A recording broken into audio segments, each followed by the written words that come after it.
forward from that. Thanks. Brilliant. Thanks, everyone. Enjoy the rest of your evening. Cheers. Cheers, guys. Looks like we've got one there. We'll kick off with Barat. Thanks, Cole. Hang on Hey, a sec, Patrick. Barat. Muted for Danny. There we go. Thanks, Cole. Hey, Patrick. You said after day 3 at the Gabba that was more challenging than day 1 when you had to take a lot of calls. So can you just put into perspective what today was like just for Captain Cummins? I'd say firstly it was a lot of fun. Having a lot of runs on the board meant we could get pretty creative, and always felt like we're looking for wickets as opposed to trying to save a match or anything like that. So it was a lot of fun. Probably the hardest thing to do is try and choose amongst our 5 bowlers that we have, plus Smithy and Marnus. But Phil, I was able to make quite a few calls. Some came off, some didn't. But it was good fun. Nick Savage. Pat, well played. Tough luck with the result, though.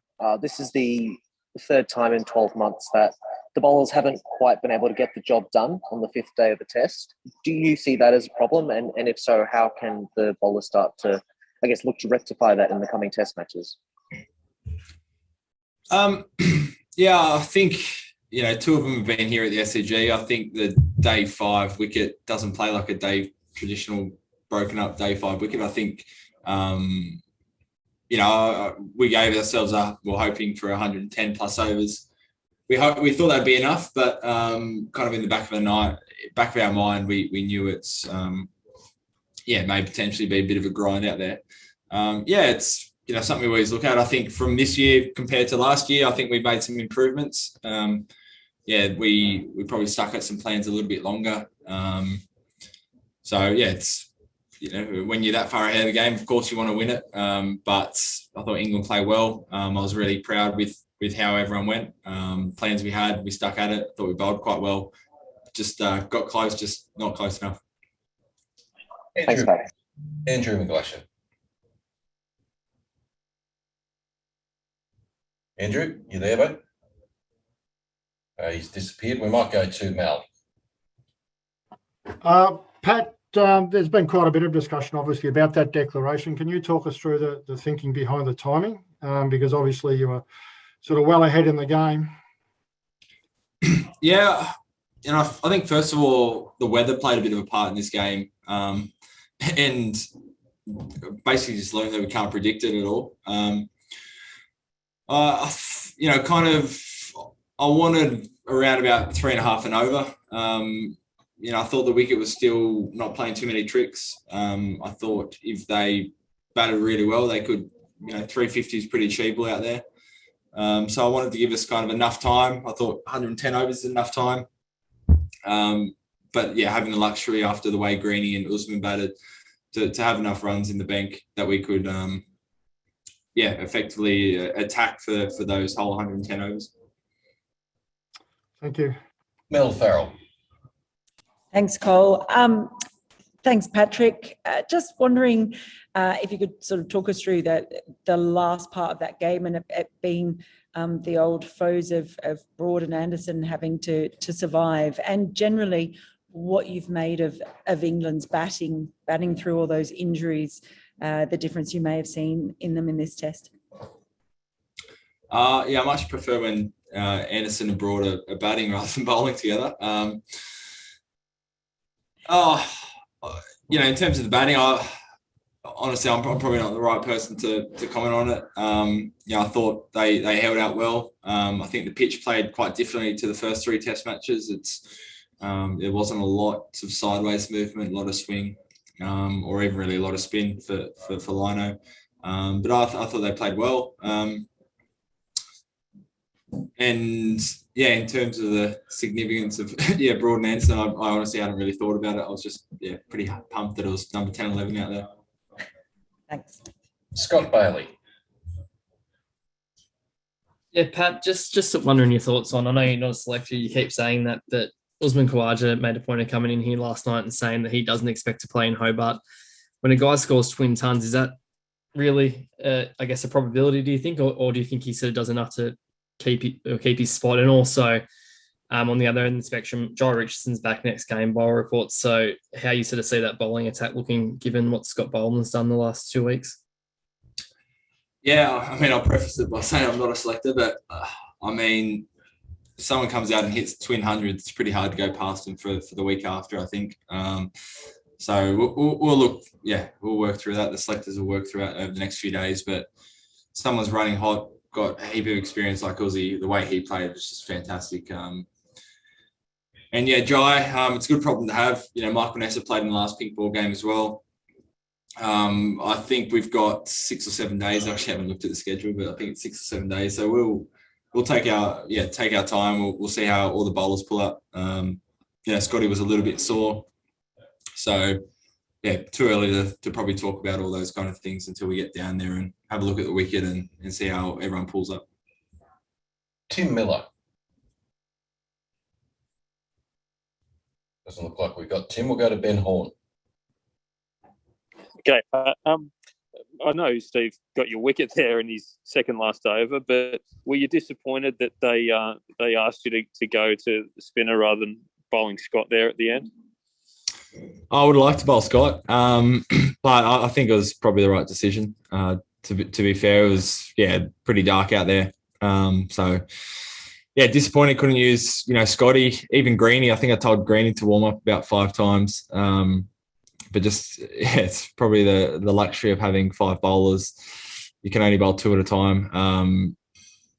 It is what it is. It was pretty dark. I think they made the right call.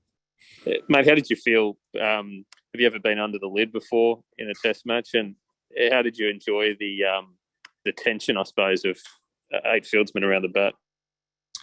I don't think I've ever been under a lid fielding ever. I was trying to remember whether I did it in junior cricket. It was fun. It's hard with the grill. You can't see the ball where it goes. I don't know how they do it. It was a lot of fun. Yeah, the last hour or two, you're normally setting a field to try and take wickets, but stop runs. It was purely just where do we think a catch might go. So it was good fun. Loved it. Dan Brettig. G'day, Pat. Just a question that maybe a little bit left field here, but what's your view on, I suppose, more flexible sort of times for breaks during test match play? I know there are a few instances in this game where, you had rain when you were meant to be playing, but you also had sort of clear skies when it was meant to be lunch or tea. Like, is that something that you think could be a little bit more flexible? It's always spoken about.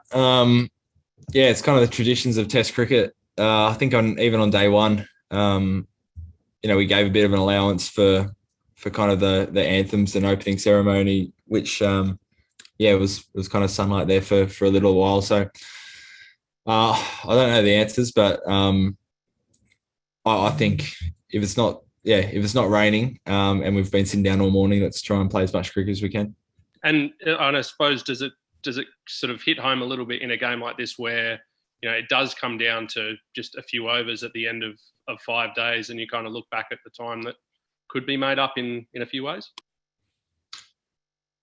I mean, I suppose so. We lost 7 overs today, but we still had a big day. I think it was 90 overs or so. It's probably more those other days where you feel like you're sitting down for half the day, and because it's raining and then it's sunny for a big portion, you have big breaks. But it's been around forever. It's one of the traditions. I'd be happy if we found some more over somehow. Okay. 2 more to go here, guys. Rob Forsyth, and we'll finish off with Dan Cherney. Rob. Hey, Pat. JL said after day 3 that the coming days and sort of England fighting back with development as a captain, I sort of appreciate it's quite fresh, but do you feel like you learn things? Is there anything that stands out that you do differently if given the chance? I certainly learned a lot. I felt even from the second innings compared to the first, I felt a lot calmer, in control. I felt like we kind of managed the pace of the game, better than we might have perhaps at times in the first innings. There's a few things, I was waiting on Scotty Boland and, a few other things that we had to manage at the same time. But I felt, you know, a lot more in control of that second innings. So that was a bit of a learning, just take that extra second and take that breath at the top of the mark and speak to the bowler and have really clear plans. And just a quick one on Usman's form, on how well he played this test. Do you see him as, you know, he's quite a versatile batter, as someone who can bat anywhere in the order, or would you feel comfortable if he was asked to open in Hobart? Yeah, I mean, he was. I guess that's why he was a spare batter and picked in the squad originally. You know, felt like he could replace any batter 1 to 6. You know, really well. I think he's hugely versatile. You know, even I know he's.